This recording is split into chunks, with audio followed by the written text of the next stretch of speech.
don't care. I don't want nobody in there. All right. How are you? How you doing? What's your name? My name is Quentin Mitchell. Quentin Mitchell. How old are you, Quentin? I am 50 years old. 50. You look good. Thank you, ma'am. And what are you doing out tonight? Well, mm, I was just hanging out. You want me to tell you?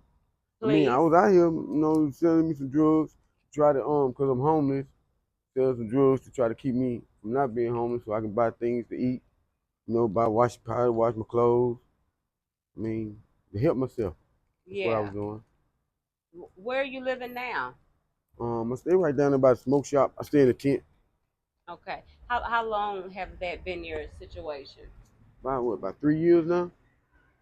Okay. And what led you to that? It's a long story. Okay, I used to live here. I graduated from Eastern Hills.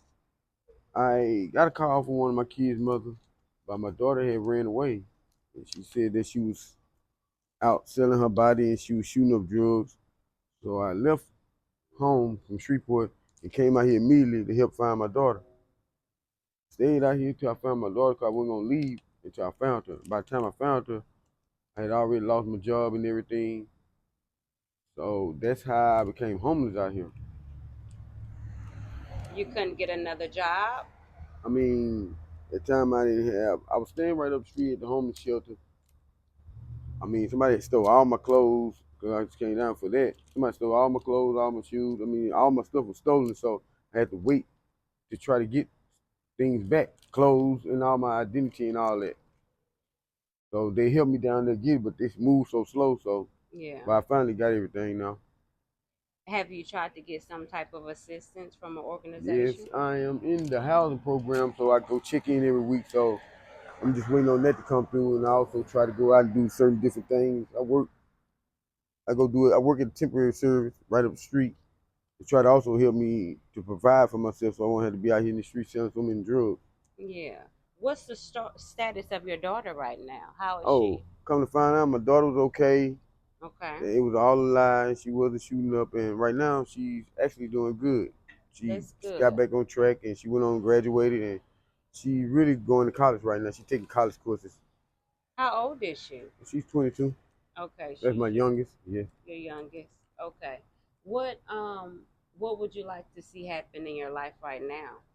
Right now, I just wish What's they'd your desire? go ahead and call me for this apartment and try to get better assistance on jobs and stuff and try to give me a vehicle so I can get a better job instead of staying at the temporary service and just get myself back on track like I was before I left Shreveport. Yeah, I'm from Shreveport actually. I'm from Motown. Okay.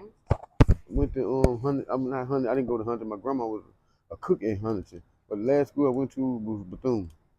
Oh yeah. I'm from now I'm 33. I've lived Miss a City street Grove, life okay. too. Yeah, Miss City. Yeah.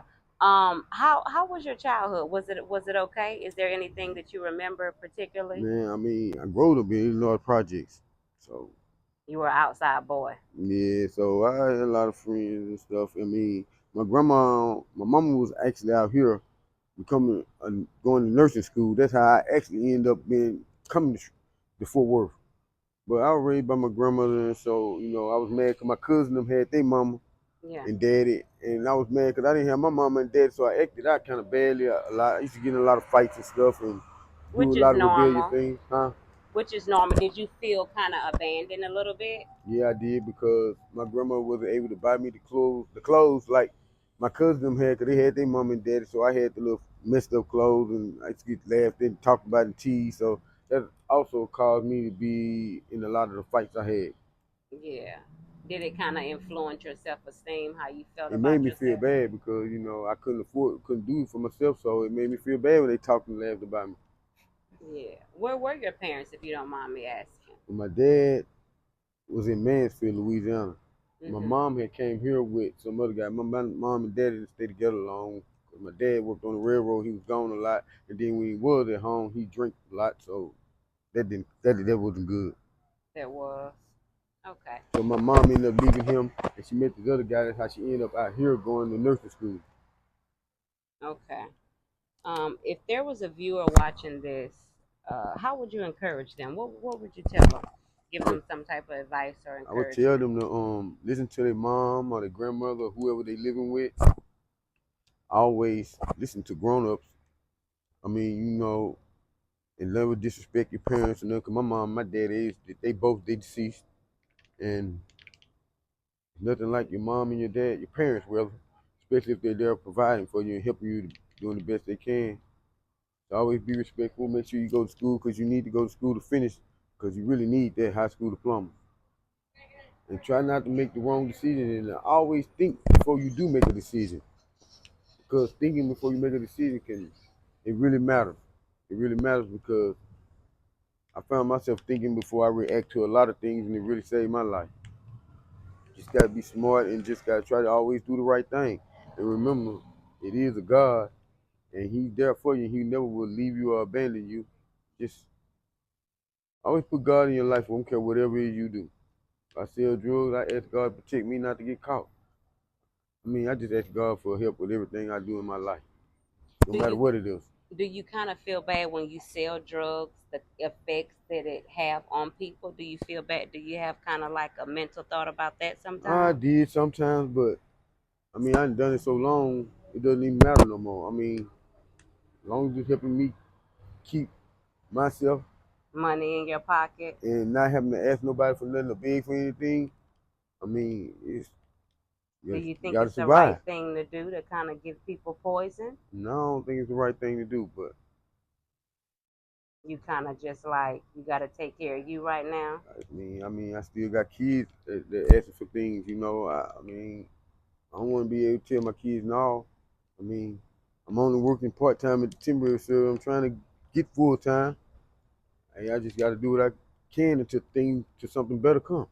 What kind of work were you doing before you got laid off? Forklift drive. I like working in a warehouse. I can drive any kind of forklift.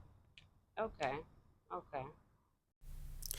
Hello, hello, hello, guys. This is another segment of Acts for the Kingdom.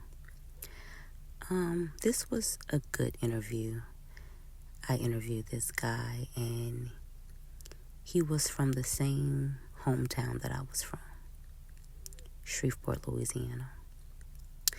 And I know for me, I know exactly how Shreveport particularly is.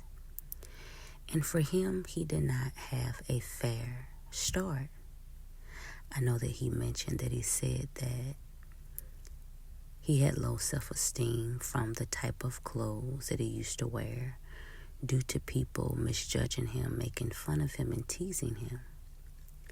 That his mom left and went to a different state, found a different guy, and his dad used to drink a lot.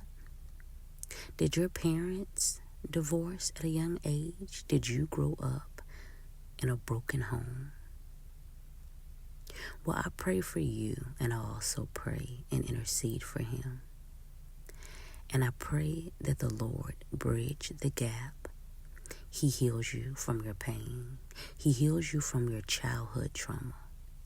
He takes away all of your ill, harmful, sad memories, and He delivers you, and He restores you so that you can be able to live a good life. Because if you're not delivered from your past, then farewell, you will be stuck in a cycle that you may not even like, but you're stuck. But I'm telling you today that the Lord is a deliverer. He saves, He brings justice, and He brings recompense. I pray for you today that you are delivered from your childhood trauma.